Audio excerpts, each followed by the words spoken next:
Give a round of applause for Tractor Brewery. We're going to keep it rolling. I have another poet for you. I met her recently. We shared the stage at TEDx Albuquerque. She did a TED Talk, y'all. And then we got to regular talk, not TED Talk. And we realized we're both poets. And I said, hey, you know what I would think would be really cool is if you came to my show and did some poems. And she said, okay.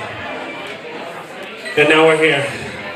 And I don't know what else to say about you, except for that I appreciate you being here right now. And shut up, Don. I'm gonna get to the end of this really quickly. Everybody, help me welcome to the stage with a joyous round of applause, TEDx ABQ's Susana Rinderle! Here we go.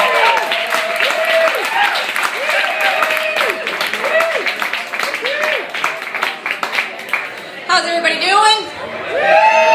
Excellent. Let's give it up for our host with the most, Mr. Carlos C. This is a bit of a coming out party for me.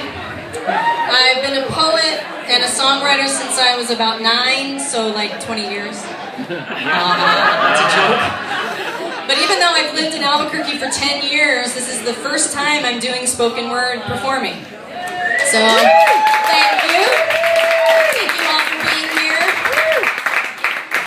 And to set up this first poem, how many of you have heard of the Sword of Damocles? Okay, a few intellectuals in the group.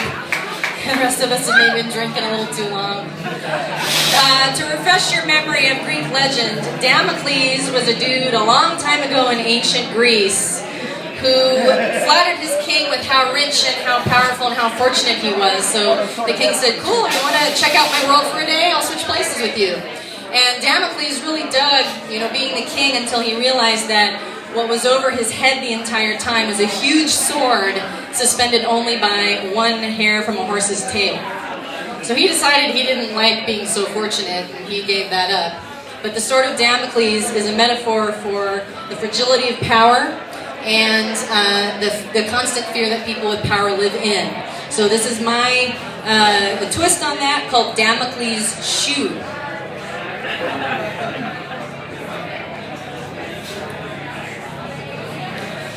There is a shoe hanging over me that no one sees. It dangles over my head like a sword by a thread, fragile and poised to fall at any moment. A shoe ready to drop and follow its mate, a great heavy combat boot with a steel toe and spiky heel, inevitable. For whoever heard the sound of one shoe hitting the ground and no second. I'm frozen inside like an iceberg in a human suit, unable to breathe, anticipating, stuck on pause, vigilant and waiting, full force ahead, ground to a stop. Sure, I heard the first thud, taut and bracing for the shoe of Damocles to fall and split my skull. I even hang one up where there's none at all, even dangle it over his head, because I'd rather be one thread away from being knocked out than bear the uncertainty of no impending doomsday and nothing to keep a wary eye on.